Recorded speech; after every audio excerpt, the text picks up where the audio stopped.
All right, hello everyone. I'm CBS 46 digital content producer Jamarlo Phillips, and today is the start of Atlanta Black Pride, and I have the opportunity to welcome you guys to Mr.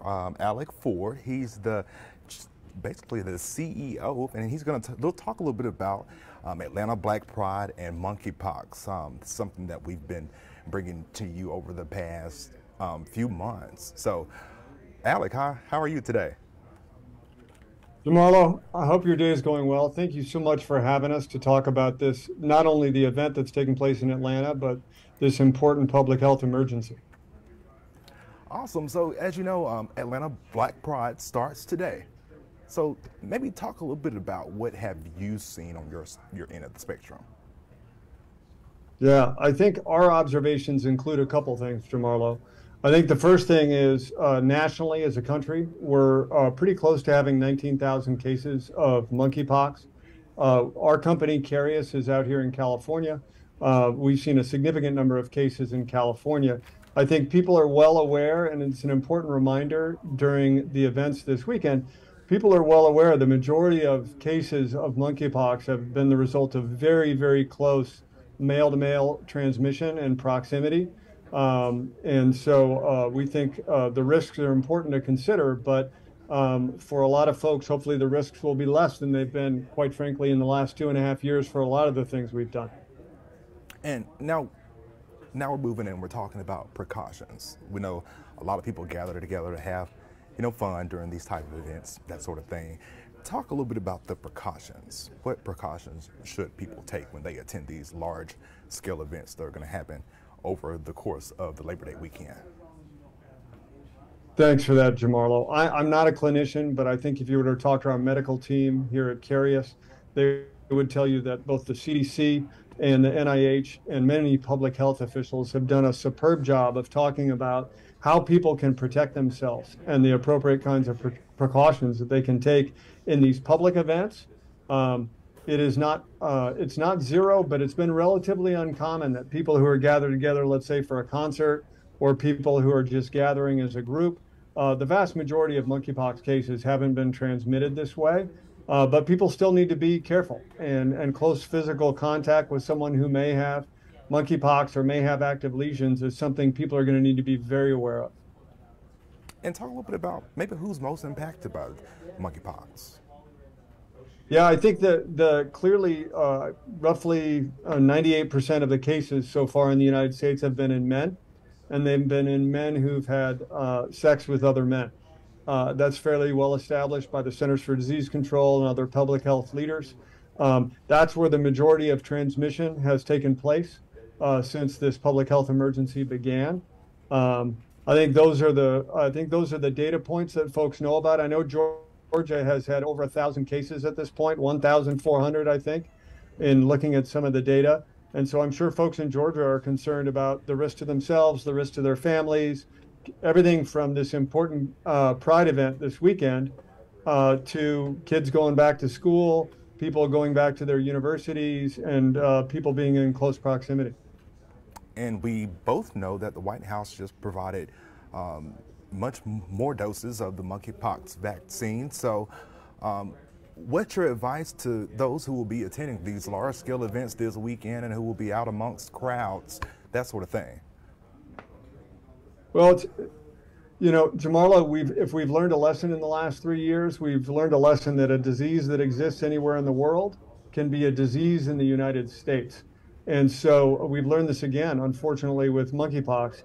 The availability of vaccines, even here in California, has been very, very good. People who want to be vaccinated should pursue being vaccinated.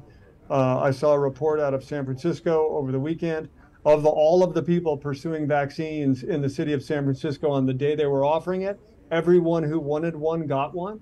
And so there's an opportunity for people, if they want to take that extra step in any kind of public health threat like this and get vaccinated. It's a really important thing to consider. And maybe what are you seeing as far as, maybe the biggest fear when it comes to folks getting the monkeypox vaccine? Maybe they're seeing their friends get it, but they're still scared, still nervous a little bit about, how it may impact their bodies, that sort of thing. Yeah, well, this is a vaccine that has been available for some time, Jamarlo. I think people absolutely have concerns and hesitations about receiving vaccinations. We've seen that only 50% of Americans have received their first dose of SARS-CoV-2 vaccine in the United States. Many more have received many doses of the vaccine. So people are always going to have concerns. Um, but I think, for many people, the reason they choose to get vaccinated, Jamarlo, is they choose to get vaccinated because it reduces the likelihood that they get that infection, and it reduces the likelihood that they transmit that infection to others. And that's kind of how we take care of each other at a community level. We have an opportunity to do those things that we may not feel comfortable about ourselves personally, but it's the best thing for our community. And another thing, another question here for you, Alec. As a physician, why should this matter, as much as COVID did? Is it any way comparable? Well, there's a couple of differences, and of course, I'm not a clinician, but there's a couple of differences I think that are really important with this current public health emergency. We of course seen an extraordinary number of people become ill in the United States in the last 2.5 years. That makes it very different. So I think the scale is different. I think this is disproportionately impacting a population of Americans that we're as concerned about as we are for anybody else. And so I think it requires the same kind of a care and attention. Um, I think the other difference is it's a little less easy to transmit this infection to others. And I think that's another important consideration. You're not going to walk down the street and be able to pick up this virus through an aerosol exchange the way that SARS-CoV-2 worked. And so I think for that reason, there's some important differences, but these are still people we care about. These are people that live in our community, and any public health emergency like this requires us to all do the right thing and figure out how we can help. All right, good stuff, good stuff. And can you talk a little bit about the monkeypox town hall? Ask me that question again, Jamarlo. Can you tell us a little bit more about the monkeypox town hall? I know Dr. Perkins was going to speak on this, before speaking with you, but maybe can you tell us a little bit about that? What will be discussed in it? Yeah, I actually don't have that content. I don't have any of that content relative to sharing that on the town hall. I'd love to. Okay. But we may have to do that another time. Gotcha. No worries, no worries. Any other advice, anything that we may have missed?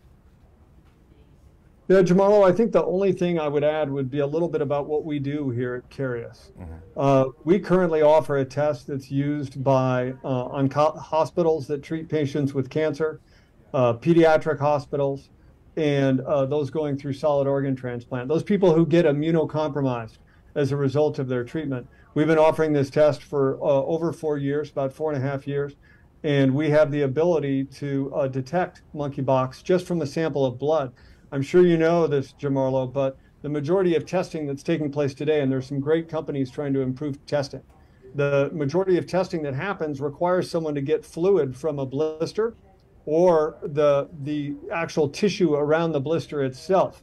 And when you only test people when they're symptomatic and they're really far along in the course of this virus, you may miss some people because not everybody's going to develop skin lesions.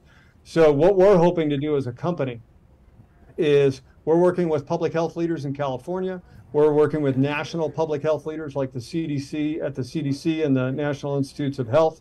And what we're trying to do is offer an alternative and inform the research that's taking place in monkeypox. And to answer a couple important questions. Can we identify people with monkeypox before they have lesions? Can we identify other things that can cause that they have an infection that may not be monkeypox or might be happening at the same time? We had a result over the weekend where someone had both monkeypox and another thing that was making them sick that required medical attention. So it's going to be really important that companies like Carius contribute to this public health emergency. And we're trying to do everything we can to identify patients sooner. And if there's a chance to contribute to research and the science behind monkeypox, we would love to be able to give people that information who are important public health positions and help them understand how we can get ahead of this. Because we've already seen an example for the last 2.5 years, Marla. We've seen an example of what happens when we don't get ahead of something. And we have a chance to do the right thing here. And so we're focused mostly on contributing to the understanding of who has this and trying to identify patients sooner. Awesome. Some very good tips and safety measures when it comes to monkeypox. Alec Ford, he's with Carius, Chief CEO. Alec, thanks for joining us. I think those were some very good information there you provided with us. For more information on just tips and things like that nature, you can go to Carius. Is there any website or that sort of thing I can direct folks to? CariusDX.com, Jamarlo. Can you spell that out for me? KariusDX.com. Okay. Awesome.